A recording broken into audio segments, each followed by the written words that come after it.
B20 when you compress a spring work done elastic potential energy. बेटा आप work करोगे तो आपकी एनर्जी कम होगी बढ़ेगी? कम होगी। कम होगी। तो कम वो होगी। एनर्जी कहाँ जाएगी? स्प्रिंग के पास। तो स्प्रिंग की एनर्जी बढ़ेगी कम होगी? कम होगी। बढ़ेगी। बढ़ेगी। बढ़ेगी ना बेटा। आप वर्क करोगे तो आपकी एनर्जी कम होगी तो उसकी एनर्जी बढ़ जाएगी, क्योंकि आपने किस पे वर्क किया। ठीक है। स्प्रिंग पर। Okay sir. जी से अब वो मान लो बाहर आएगा। किसी ने आपको है ना, आपने किसी को थप्पड़ मारा तेजी से, तो आपने जो वर्क किया वो उसके अंदर हीट की फॉर्म में चला गया नहीं चला गया? जैसे चला गया। हो गया ना उसका चला गार्बेज। गया। सर लाल A3 हो बता गया। सकते हैं क्या बेटा? Sir A3? हाँ बेटा। A1 A2 में कोई समस्या? No sir. No sir. A3 sir मुझे बीएलई में से पूछना था। कौन सा? 16 B16? नहीं सर, बीएलई में BLE से 16 BLE क्या होता है? Board level exercise. अच्छा उसका बताएंगे बेटा, अभी धीरे धीरे चलते। ऐसे मत पूछा करो, मैं शौक हो गया यार, पता नहीं नई एक्सरसाइज कौन सी हो गई। अच्छा, वर्क डन कब नहीं होगा? ठीक है। A nail plug wooden board, wooden board में लगेगा तो वर्क डन नहीं होगा, या सोचो पढ़ो। ठीक है। There is no component force parallel to direction of motion, या there is no component perpendicular. क्या होगा? Sir C. ऑप्शन सी आएगा। Sir D. क्यों? C sorry. देखो बेटा, किसी भी यदि एक नेल को आपको अंदर डालना है तो फोर्स लगाना पड़ेगा नहीं लगाना पड़ेगा? सर लगाना पड़ेगा। लगाना पड़ेगा सर। तो फाइनली होगा इस टाइप से नेल फिक्स हो जाएगी, है ना। तो आपने फोर्स इस साइड लगाया होगा और डिस्प्लेसमेंट भी नेल भी इस साइड मूव की, मतलब वर्क डन कैसा होगा? पॉजिटिव। पॉजिटिव होगा। फर्स्ट वाला ऑप्शन तो होगा। Second, a box push along the horizontal floor, ये एक ब्लॉक है, इस पे आपने फोर्स लगाया तो ये मूव कर रहा है। ठीक है। सर ये भी वर्क डन। हाँ, तो आपने फोर्स भी लगाया, ये भी डिस्प्लेसमेंट भी हो रहा है, तो वर्क डन पॉजिटिव होगा, है ना। थर्ड है, no component of force parallel to direction of motion. हाँ, ये हो सकता है कि कोई ऑब्जेक्ट इधर की तरफ मूव कर रहा है तो ऑब्वियसली डिस्प्लेसमेंट भी इधर की तरफ होगा। Yes sir. और फोर्स इस साइड है, मतलब हॉरिजॉन्टल डायरेक्शन में कोई कंपोनेंट नहीं है, तो क्या वर्क डन होगा? सर फिर वो मूव कैसे कर रहा है? मूव बेटा मूव करवाने के लिए कोई फोर्स की जरूरत कहाँ लगती है? Horizontal component. नहीं सुनो, मूव करवाने के लिए जरूरत लगती है। कंटिन्यू मूव होने के लिए किसी फोर्स की रिक्वायरमेंट होती है क्या? नो सर, अगर वो पहले से ही कर रहा है, पहले से ही कर रहा है, अगर रेजिस्टेंस नहीं। हाँ रेजिस्टेंस नहीं है तो वो मूव करता रहेगा, है ना। आई बात समझ में? हाँ, और यदि आप आइडियल केस भी लेते हो, यदि हॉरिजॉन्टली मूव यदि करवाने के लिए आपको फोर्स लग भी रहा होगा तो वो किसी हॉरिजॉन्टल फोर्स ने वर्क डन किया होगा ना। लेकिन इस वाले फोर्स का हमें जो क्वेश्चन में दिया है उसका तो कोई कंपोनेंट इस साइड है नहीं है, तो इस साइड नहीं है तो उसका वर्क डन तो नहीं होगा ना। सर अगर डिस्प्लेसमेंट उस साइड होता तो मान सकते हाँ थे। उस साइड होता। यदि ये ऊपर की तरफ मूव करता तो इस वाले वर्क डन का वर्क तो इस वाले फोर्स का वर्क डन होता, लेकिन उसकी परपेंडिकुलर डायरेक्शन में डिस्प्लेसमेंट हो रहा है तो उस केस में इस वाले फोर्स का कोई, है ना, वर्क डन नहीं है। सर एस 0 है। नहीं, एस तो है ना सर बेटा, मूव हो रहा है क्यों तो। नहीं होगा? बेटा डी इसलिए नहीं हो रहा है क्योंकि इसमें परपेंडिकुलर वाला कंपोनेंट नहीं है, लेकिन हॉरिजॉन्टल तो है ना। Yes sir. परपेंडिकुलर कोई कंपोनेंट नहीं है, इसका मतलब हॉरिजॉन्टल तो होगा ना, और हॉरिजॉन्टल होगा तो उसका वर्क डन तो पॉजिटिव होगा कि नहीं होगा? सर और सी में हॉरिजॉन्टल हो जाएगा तो 0 ही हो जाएगा। हाँ ठीक है। अब यदि हम बोल दे इसको हटा दे नो को, ठीक है। A component force parallel to direction, अब हाँ पैरेलल में है तो वर्क डन कैसा होगा? पॉजिटिव होता। और इसमें देयर इज अ बनेगा तो कंपोनेंट, फिर वो अपना डी ही होगा फिर। वर्क डन परपेंडिकुलर है तो परपेंडिकुलर में वर्क डन क्या होता है? 0। क्लियर है? अब हो गया क्लियर? Yes sir. चलो ए में हम नीचे आते हैं, ठीक है। चलो A6 A7 A8 A9 A10 A8, ठीक है। अरे यार टग ऑफ वार क्या होता है? रस्सी खींच, है ना, किसी को पकड़ के आपने खींच लिया। अब मान लो ये तो जो जीतता है वो धक्का मारता है खींचता है? खींचता है सर। और डिस्प्लेसमेंट उसी साइड होता है या अपोजिट साइड होता है? उसी साइड। साइड उसी साइड होता है। पॉजिटिव होता है।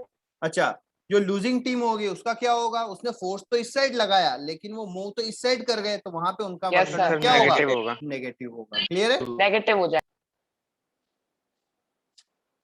इसलिए बोलते हैं स्पोर्ट्स भी जरूरी है। कभी ये खेला है? सर खूब खेला है सर। यस सर, खेला है। बहुत बार खेला है। लॉकडाउन के पहले खेलते थे sir. Sir can you tell see toy? एक मिनट बेटा, अभी ए की बात कर लो यार, है ना। A10, A11, A12, A13, no sir, A14। No sir. अब आ जाते हैं हम बोर्ड लेवल पे, आ जाते हैं ना, पेरिश की इच्छा है।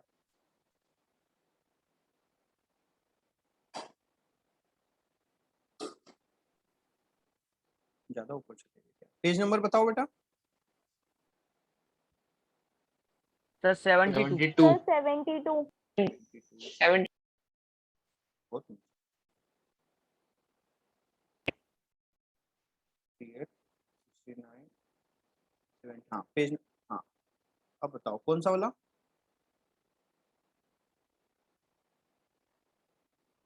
क्वेश्चन नंबर बताओ।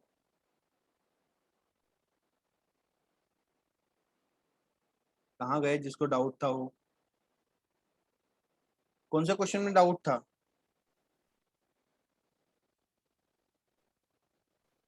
मेरी आवाज आ रही है? 16 बोल रहा था, 16 सर, तो अब तो वही चला गया। An object thrown a certain angle with the move the curved path and falls to break the ground. Initially and final point of what is the work done by 0. ठीक है? यस देखो sir जी। इधर देखो, ये एक आपका, आपने एक पार्टिकल को ऐसे फेंक दिया, ऐसे देखो ना? अब Projectile वापस motion। यहाँ से यहाँ तक आते। अच्छा, अब यहाँ पे मान लिया हम दो फोर्स काउंट कर लें, एक हॉरिजॉन्टल और एक वर्टिकल। ये वाला वर्टिकल फोर्स बोल दिया, एक हॉरिजॉन्टल फोर्स। फाइनल ये देखें, इसको हमने बोल दिया Fy और इसको बोल दिया Fh। यदि work done by horizontal force निकालें, कौन सा फोर्स निकालें? हॉरिजॉन्टल। तो फोर्स कितना है? Fh। और डिस्प्लेसमेंट ये आपका x है, आई बात समझ में बेटा? लेकिन वर्क डन आप y का निकालोगे तो Fy, लेकिन वर्टिकल डायरेक्शन में कोई डिस्प्लेसमेंट हुआ है क्या? नहीं। No sir. नहीं, क्यों? जितना ऊपर गया था उतना वापस आ गया, तो वर्टिकल डिस्प्लेसमेंट तो जीरो हो गया, लेवल पे आ गया। तो इसलिए वर्क डन कितना होगा? जीरो होगा। क्लियर है? क्योंकि वर्टिकल डायरेक्शन में कोई डिस्प्लेसमेंट हुआ है क्या? नहीं sir. No sir. Vertical direction में कोई डिस्प्लेसमेंट नहीं हुआ, तो फिर वर्क डन भी क्या होगा? जीरो। होगा। जीरो। इसमें देखो एक और चीज हम बता देते हैं, ठीक है। मान लो ये ठीक है, इस ब्लॉक को आप एच हाइट तक लेके गए। कहां तक लेके गए? H height. H height H height तक लेके गए। कितना वर्क डन करना पड़ेगा आपको? mgh वर्क डन सर, करना पड़ेगा। mgh। Yes sir. तो वर्क डन कितना पड़ेगा? mgh। ठीक है, ये नीचे आएगा, ये क्या हुआ? वापस नीचे आ गया। तो देखो, आपने फोर्स इसको स्लोली स्लोली लाना है, तो फोर्स तो आपने mg के इक्वली लगाया होगा, स्लोली स्लोली लेके Yes. आना है। और डिस्प्लेसमेंट किधर हुआ? नीचे वाली साइड हुआ, नीचे तो वर्क डन कितना होगा? नेगेटिव। नेगेटिव। नेगेटिव। तो टोटल वर्क डन क्या हो गया? जीरो। मतलब कोई Zero। ऑब्जेक्ट को उठा के लेके गए, वापस यस उसी सर, जगह फिर पे वापस रख दिया, रख दिए तो work done क्या होगा? जीरो। जितना पॉजिटिव वर्क था उतना वर्क डन क्या हो गया? नेगेटिव हो गया, तो टोटल वर्क डन जीरो। आ गई बात समझ में बेटा? Yes sir. अब आते हैं हम सी वाले पे, ठीक है। पेज नंबर क्या है? C12 हाँ, सी पे आते हैं। C5। सब बताएंगे, हैं? काय चिंता कर रहे? 1 to 5 में C5, ठीक है। Power of a moving body stored into terms of, ठीक है। अच्छा बेटा, पावर जो होती है, पावर का फॉर्मूला क्या होता है? वर्क डन अपॉन टाइम होता है। Time. वर्क डन क्या होता है? Velocity. Force into displacement upon Sir, time. Displacement into time क्या होता है? Velocity into V. velocity. सही ऐसे ही आ तो आंसर कौन सा लग रहा है आपको? सी सी ऑप्शन और बताओ सी। अब 5 से लेकर 6 टू 10 में कोई समस्या? सर सिक्स वाले सर कौन सा? सर सिक्स वाला सिक्स्थ वाला। बेटा पावर इक्वल टू क्या होता है? Work done upon time. क्या होता है? हाँ, पावर इक्वल टू होता है वर्क डन अपॉन टाइम, है ना। अब यहाँ पे जो वर्क डन है वो क्या, ऑब्जेक्ट को उठा रहे हो तो उठाने में जो वर्क डन होता है वही किसमें कन्वर्ट होता है? mgh upon time. तो मास कितना दिया हुआ है? 240। जी निकल कितना जाएगा ले सर। लेते हैं? 9.8, है ना। हाइट कितना दिया हुआ है? 2.5। 1960 वॉट आ जाए। सर ऑप्शन नंबर ए आ जाता sir Sir? F S upon time. ठीक है, एक्सक्यूज मी सर। हाँ बोलो। सर जो C7 वाला है उसमें क्वेश्चन है कि which is not the unit of power. तो सर इसमें जो लास्ट वाला है वो किसकी यूनिट होगा? देखो ऐसे मत सोचो, आपको जितना पता है उतना करो, सब चीज गेस हो जाएगा। अच्छा, किलोवाट किसका यूनिट है? सर सर ये तो power- पावर का। और किसका यूनिट है? टाइम। पावर इनटू टाइम क्या होता है? Work done. एनर्जी या वर्क डन। क्लियर है? यस सर हाँ, और ये इसको इसी किलोवाट आवर को हम बोलते हैं commercial unit of energy. Last class में नहीं थे क्या? Yes sir. Commercial unit. हाँ, इसीलिए कमर्शियल यूनिट ऑफ एनर्जी। और इसी में जो हमारे इसको बोलते हैं ओनली यूनिट भी बोलते हैं ना, हमारे जो घर में जो इलेक्ट्रिसिटी हम कंज्यूम करते हैं वो किलोवाट आवर में ही करते हैं, ठीक है। और 1 किलोवाट आवर इक्वल टू कितना होता है? कितने जूल होता है? सर 760 760। सर वो तो हॉर्स पावर होता है। ऐसा कुछ होता है? हाँ सर 3.6 into 10 पे पावर 6। सुना था ऐसा कभी? देखा? 1000 into 3600 कुछ इतना होगा। देखो किलोवाट मतलब Yes, कितने sir. वाट? 1000 वाट। और 1 आवर मतलब कितने सेकेंड? 3600 अच्छा, वाट इंटू सेकेंड क्या होता है? एनर्जी। जूल। अरे भैया देखो, power equal to work done upon time होता है। हाँ सर। Yes sir. यदि यूनिट में लिखो, पावर की यूनिट क्या हो गई? वॉट। वॉट वर्क की unit joule. Yes sir. Joule ही होगा. सेकेंड। Joule ही होगा. सेकेंड। तो वॉट इक्वल टू होता है जूल पर सेकेंड, या जूल इक्वल टू क्या लिख सकते हो? What into Watt second into लिख सकते हो। तो यहाँ पे देखो वॉट इंटू सेकेंड, तो ये क्या बन गया? जूल बन गया। जूल। 3600 इंटू 1000 जूल सेकेंड, और जूल सेकेंड बन गया वॉट। तो इसको हम लिख सकते हैं 3.6 इंटू 10⁶ वॉट। वैसे मैंने लास्ट क्लास में बताया हुआ है। क्लियर है? Yes sir. तो थोड़ा सा देखा Yes, देखा सा लगा। बहुत कुछ Yes. देखा देखा। प्रिया यादव कभी बोलती है नहीं बोलती है? सर बहुत से बच्चे नहीं बोलते सर. बहुत सारे बच्चे। सब कुछ बच्चे तो ऑडियो ही कनेक्ट नहीं करते। हाँ। सर आवाज से थोड़ी पहचानेंगे। चलो बेटा, C6 हो गया, C7 10 तक कोई समस्या? No sir C12। Sir C11 का सर C वाला ऑप्शन बता दीजिए। अच्छा, अभी तो बताया किलोवाट आवर को क्या बोलते हैं? कमर्शियल वाला पता है सर, इक्विवेलेंट टू किलोवाट। इसका आंसर ऑल ऑफ दीज होगा। हाँ, Yes, sir. Commercial board. अब वही चीज तो बोर्ड में होती है, वही चीज किलोवाट आवर है ना। उसका मतलब ही क्या है? किलोवाट आवर है तो किलो। तो किलोवोल्ट एम्पियर वोल्ट कर दिया तो इसलिए कंफ्यूज हो गया मैं। ठीक है, नहीं वही है। ये आप इलेक्ट्रिसिटी पढ़ोगे तो एक अभी पढ़ाएंगे, V इंटू आई होता है, वोल्ट इंटू करंट पावर होता है, ठीक है। सर नीचे का उसका ही है सर। हाँ वो भी है, वो भी बेटा बताएंगे अभी, है ना। वो एक एक्स्ट्रा में बस ठीक है। जाएगा, इसलिए उसको एक्स्ट्रा में स्टार्ट करेंगे, ठीक है। सी कौन सा? सर 12 सर आप कह रहे हैं ना एक्स्ट्रा में बताएंगे। हाँ ये बताएंगे अभी वो, है ना। C सी कौन सा? 13 13 भी हो जाएगा ना यार बेटा। वेलोसिटी सर उसमें दिया है, टाइम कैसे निकालेंगे? टाइम का क्या अचार डालोगे? P equal to F into V होता है, सुना है Yes, कभी? sir. तो सुना है तो उसको यूज भी कर लो ना बेटा। यस सर अभी डिराइव सर 620 हाँ यार, उसको यूज कर लो, पढ़ा है तो। सर एक लाइन का था। C14 C15 में कोई समस्या नो सर। नो सर नहीं है? No sir.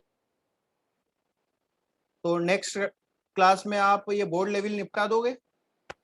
Okay sir exercise sir. 2 sir exercise sir. 2 कर लेते हैं सर BLE की जगह। BLE करो यार, थोड़ा बोर्ड थोड़ा हाथ पे। सर BLE हो गई है सर। हाँ BLE सबकी नहीं हुई है, थोड़ा सब्जेक्टिव मतलब आंसर थोड़े सबमिट करो, थोड़ा लिखो, है ना? बस टिक लगाने की आदत मत डालो। आ गई बात समझ में? इनके भी सॉल्यूशन बना लेना। हाँ सॉल्यूशन बना लो थोड़ा सा, है ना? कष्ट दे लो हाथ ओके सर शरीर को। Proper solution. हाँ प्रॉपर सॉल्यूशन थोड़ा, है ना? आ गई बात समझ में? वरना वो आदत भूल जाएंगे हम, जंग सर आप लग जाएगा डीपीपी आपको। भी भेज दीजिएगा वर्क सर एनर्जी। स्कूल वाले भूलने नहीं देंगे। ठीक है, हाँ वरना आपके हाथों को जंग लग जाएगा ना बेटा। सर सब्जेक्ट पेपर चलती रहेंगे। चलो तो आज हम नया टॉपिक स्टार्ट नहीं करते, थोड़ा सा वो बता देते हैं। सर वो इलेक्ट्रिक पावर ही Electrical बता power, दीजिए। हाँ इलेक्ट्रिकल पावर वगैरह बता देते हैं। ठीक है, इधर देखो सर एक और डाउट बताएंगे? क्या है। सर इलस्ट्रेशन 9 में पेज नंबर जो 40 के आसपास। एक बार में बोल दो पेज नंबर सर कितना? इलस्ट्रेशन 9 बोल पेज नंबर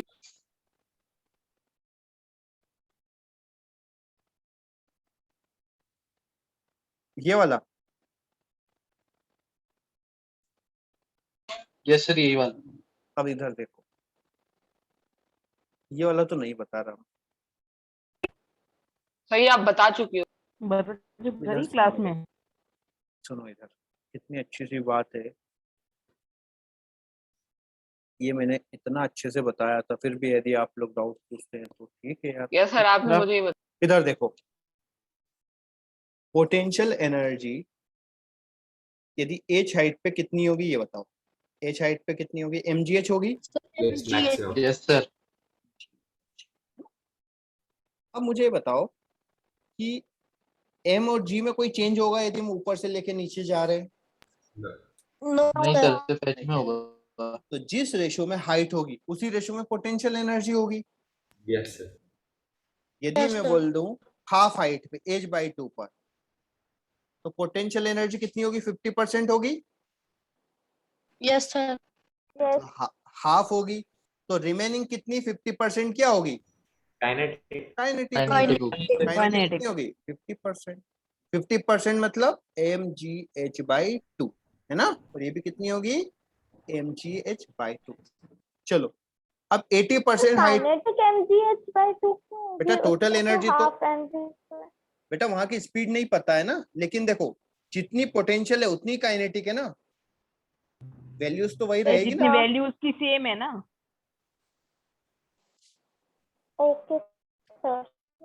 अभी हम सब mgh के टर्म्स में बता रहे हैं, ठीक है? अब यदि 80% हाइट है, 80% हाइट, तो 80% क्या रहेगी? पोटेंशियल एनर्जी तो काइनेटिक कितनी रहेगी? Kinetic energy 20%। 20% काइनेटिक रहेगी। अब यदि काइनेटिक निकालना है तो टोटल एनर्जी कितनी है? mgh, इसका कितना निकाल दोगे? 20%। आ गई बात समझ में? 4h/5। Okay sir. हाँ, यदि यहाँ पे बोल दिया इस वाली हाइट पर, एक रैंडम हाइट पर बोल दिया 30% पोटेंशियल एनर्जी, 30% पोटेंशियल एनर्जी, तो काइनेटिक एनर्जी कितनी होगी? 70%। 70%। काइनेटिक एनर्जी होगी। अब टोटल एनर्जी कितनी है? mgh, तो mgh का 70% निकालना है तो क्या करोगे? सर भाई कर 0.7। आ गई बात समझ में? Yes sir. Yes sir. अभी और समझो, अभी और भी डाउट्स है। चलो 60% किसी जगह पोटेंशियल एनर्जी है तो काइनेटिक कितनी होगी? 40%। तो रेशियो कितना होगा पोटेंशियल और काइनेटिक एनर्जी का? 2 रेशियो 3:2। होगा सर। आ गई बात पोटेंशियल समझ में? काइनेटिक है। हाँ, तो अब ये बताओ इस वाले क्वेश्चन में कोई समस्या है? सर नहीं सर बिल्कुल नहीं है 3/4 पे कितनी होगी? 75% 75%. पोटेंशियल होगी, तो काइनेटिक कितनी होगी? Yes sir 25%। 25, तो रेशियो कितना आ जाएगा? 1:3 3:1 का. ठीक है, 3:1 का. आ गई बात समझ में? यस सर आगे ठीक है, बाकी इस मेथड से भी कोशिश करना, समझ में आएगा। ठीक है, यस सर सर गुस्सा हुआ है. बहुत।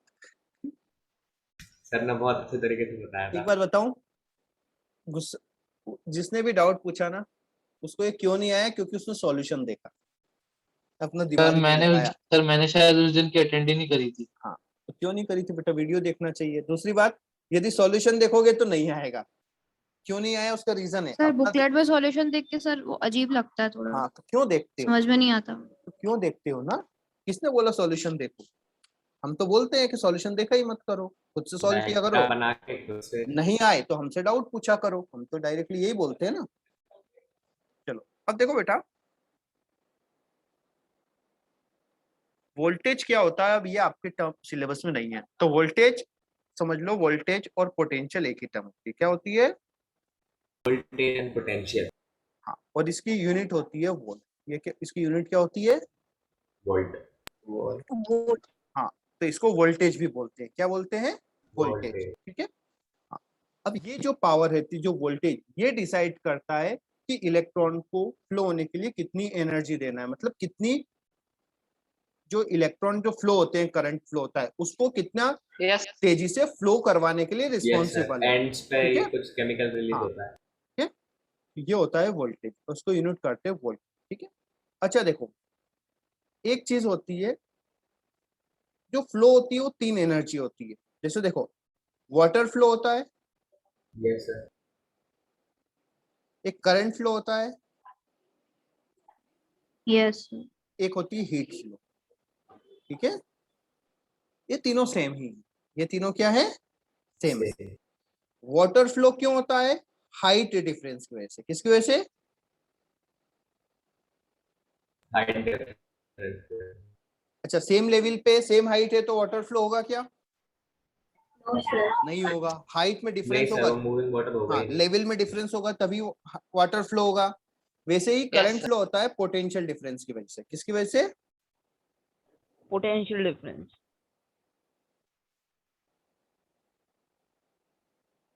या वोल्टेज भी बोल सकते हो, वोल्टेज की वजह से, है ना। और हीट फ्लो होता है टेम्परेचर डिफरेंस की वजह से। किसकी वजह से? Temperature difference. बिल्कुल तीनों चीजें क्या होती है? सेम होती है। ठीक है। कोरिलेटेड. हाँ, अब हमारा जो कंडक्टर है, उसमें कितना करंट फ्लो होगा वो डिसाइड करता है हमने उसमें कितने वोल्ट का बैटरी लगाया है। ठीक है, यस सर. आ गई बात समझ में? जो, ठीक है, आ गई बात समझ में या नहीं आई? आगे. आ गई। आ यस गई सर सर। कितना सर करंट एक बार फ्लो और होता है बता दो, सर नहीं आई। हमारे घरों में, जो कितना करंट फ्लो होगा वो डिसाइड करता है एक तो इस मटेरियल के नेचर पर। किस पे डिपेंड करता है? Nature of material. नेचर। और दूसरी बात सप्लाई पर, कि हमने उसमें कितने वोल्ट का क्या दिया है? सप्लाई। सर जो बिल आता है सर, उस पर भी तो होता है ना सर, लिखा कि अपने में कितना हो रहा है सर सप्लाई। सुनो, बिल की बात अभी रहने दे तो अच्छा है ना, क्लियर है, उसको भी रहने दे। तो बेटा सप्लाई हम किस में देते हैं? वोल्टेज में देते हैं। किस में देते हैं? वोल्ट में देते हैं। वोल्टेज में। ठीक है। और ये जो नेचर होता है, कुछ नेचर होता है जो करंट फ्लो का सपोर्ट करते हैं, कुछ नेचर होता है जो करंट फ्लो का अपोज करते हैं। तो जो करंट फ्लो का अपोजिंग नेचर है, उसी को हम बोलते हैं रेजिस्टेंस। क्या बोलते हैं? रेजिस्टेंस. रेजिस्टेंस ज्यादा होगा मतलब वो करंट को अपोज ज्यादा करेगा, अपोज ज्यादा करंट करेगा मतलब करंट फ्लो कम होगा। ठीक है, आ गई बात समझ में? बिल्कुल. तो इन तीनों में एक रिलेशन होता है V equals to IR, IR. इसको हम बोलते हैं ओम्स लॉ। क्या बोलते हैं? Ohm's law. Ohm's law. ठीक है। तो यदि हमें ज्यादा करंट फ्लो करवाना है तो उसके दो तरीके, कि उस मटेरियल का रेजिस्टेंस कम हो या फिर वोल्टेज हमने सप्लाई ज्यादा वोल्ट का लगाया है। क्लियर है? यस सर इसमें आई क्या है? करंट। आई क्या? आई है करंट, आर क्या है रेजिस्टेंस, और वी है, ठीक है। अब जैसे हमारे घरों में जो सप्लाई आता है वो फिक्स होता है, कितने वोल्ट का आता है? 220। 220, ठीक है। हाँ, यदि हमें ज्यादा करंट चाहिए, ठीक है, तो अब देखो हमारे घरों में क्या है कि हमने एक सप्लाई आती है 220 वोल्ट का, तो आप देखो यदि उस वायर को आप वुड से टच करोगे तो वुड में रेजिस्टेंस बहुत ज्यादा होता है तो करंट बहुत कम होगा। होगा उसी ही को नहीं। यदि आपने एक कॉपर के वायर से टच कर लिया तो रेजिस्टेंस कम होगा, करंट बहुत ज्यादा होगा, यस सर। ठीक है। आपको क्या लगेगा? Shock current. लगेगा। शॉक आ गई बात समझ में? लग जाएगा। तो इसको बोलते हैं हम ओम्स लॉ। क्लियर है? Yes sir. ठीक है। अब यदि हम देखें इधर, तो जो पावर का फॉर्मूला होता है इलेक्ट्रिकल पावर का, वो होता है V इंटू आई। क्या होता है? V इंटू आई। इंटू आई, वोल्टेज इंटू करंट, ठीक है। और एक ओम्स लॉ है, V इक्वल टू क्या होता है? I R.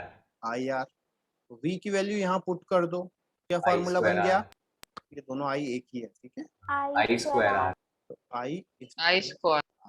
अच्छा अच्छा, ये बताओ V की वैल्यू पुट कर दिया, आई की वैल्यू कितनी आएगी? V by R. V by R. ये यहाँ पुट कर दोगे तो कितना आएगा? V square by R. V square by R. तो पावर के हमारे पास 3 फॉर्मूले हुए, एक वी आई, एक आई स्क्वायर आर, और एक हो गया एक V V I square by square. R. आ गई बात समझ में? ठीक है। तो देखो अब पावर के हमारे Yes, पास sir. और भी यूनिट है, वोल्ट इंटू एम्पियर भी बोल सकते हैं इसको, क्योंकि करंट का यूनिट होता है एम्पियर, है ना। अच्छा, यहां से हम क्या बोल सकते हैं? Ampere ampere square ohm. Into ampere square into ohm resistance का यूनिट होता है ओम, है ना। या फिर हम बोल सकते हैं volt square square upon into ohm. Square sir upon upon ohm. Ohm, ठीक है। आ गई बात समझ में? यस। तो ये आपने सर। 8th क्लास में पढ़ा होगा। सर हाँ बोलो बेटा। सर नहीं ओम भी पढ़ा तो था सर। साइंटिस्ट थे ना, हाँ OHM तो वाले। हाँ उन्होंने इसको इन्वेंट किया था, इसलिए इस लॉ को ओम्स लॉ बोलते हैं, V equal to I R को, ठीक है। और इन्होंने जो रेजिस्टेंस की यूनिट बताई वो उन्होंने खुद के नाम पे रखी, ठीक है। Okay sir. सर 8th में बस साउंड ही पढ़ा है, इलेक्ट्रिक थोड़ा बहुत। ठीक है। हाँ, अब दूसरी बात, जो नाम एम्पियर मात्र है, का। जो एम्पियर है वो करंट का यूनिट है, ठीक है। और वो भी एक साइंटिस्ट है एम्पियर, वो भी एक Yes, sir. साइंटिस्ट है एम्पियर, उन्होंने करंट बनाया, उन्होंने करंट को अपने नाम पे रख दिया, ठीक है। अच्छा अच्छा, चार्ज का यूनिट क्या होता है? चार्ज का होता है कूलम। कूलम। कूलम होता है। कूलम। कूलम। कूलम भी एक साइंटिस्ट थे, उन्होंने Yes, चार्ज को sir. इन्वेंट किया, Yes, उन्होंने sir, अपने कूलम नाम उन्होंने पे अपने रख ऊपर दिया, रखा। ठीक है। अच्छा, एक पार्टिकल होता है बोसॉन पार्टिकल। सर वो भी बोसॉन। हाँ, वो केमिस्ट्री जगदीश, में पढ़ा है। ठीक है, वो जगदीश चंद्र बसु इंडिया के साइंटिस्ट थे, उन्होंने Yes, इन्वेंट किया sir. था, ठीक है। तो उन्होंने उसको बोल दिया बोसॉन पार्टिकल, बोसॉन क्योंकि पार्टिकल। उन्होंने नाम बोस था। हाँ, तो उन्होंने बोसॉन पार्टिकल हो गया क्योंकि उन्होंने बहुत ज्यादा उसकी स्टडी की थी, ठीक है। फिर एक होता है, हमारे इंडिया के ग्रेट साइंटिस्ट थे सीवी रमन, है ना। Yes sir. Yes, sir, Raman CV Raman इस नाम इफेक्ट। पे साइंस डे मनाया जाता है। हाँ, तो रमन आज भी इफेक्ट। रमन इफेक्ट आप पढ़ोगे, है ना, फिजिक्स हाँ में। सर, आज उसी के बारे में लिखा था इंग्लिश के पेपर हाँ। में। सर आज इंग्लिश के पेपर में भैया है। हाँ सर, हमारे पेपर में वही आ गया, सीवी रमन का नाम लिखो। हाँ, ठीक है। तो इसीलिए जो भी आप इन्वेंट करोगे वो अपने नाम पे लिख सको। जैसे मोस्टली जो प्लैनेट्स या सैटेलाइट, और हम बोल सकते हैं जो भी सेलेस्टियल बॉडीज है ना, उनकी यदि आपने अच्छे से स्टडी किया है तो उन्हीं के नाम पे आप, मतलब उनका नाम आपके नाम पे रख दिया जाएगा, ठीक है। यस। तो अब आ गया उस मतलब हो जाएगा ना क्लियर आपका इलेक्ट्रिसिटी? यस सर, क्लियर हो। हाँ, तो ये हो जाएगा। बाकी बहुत सारा अभी इलेक्ट्रिसिटी बचा है, तो मैं बहुत ज्यादा वोल्टेज क्या होता है ये क्लियरली आपको अभी नहीं बता सकता, है ना। सर थोड़ा क्लास के बाद आप थोड़ा IOQP के बारे में बता सकते हैं? नहीं। क्यों सर? ठीक है, चलो आज के लिए इतना काफी है। सर थोड़ा सा हाँ।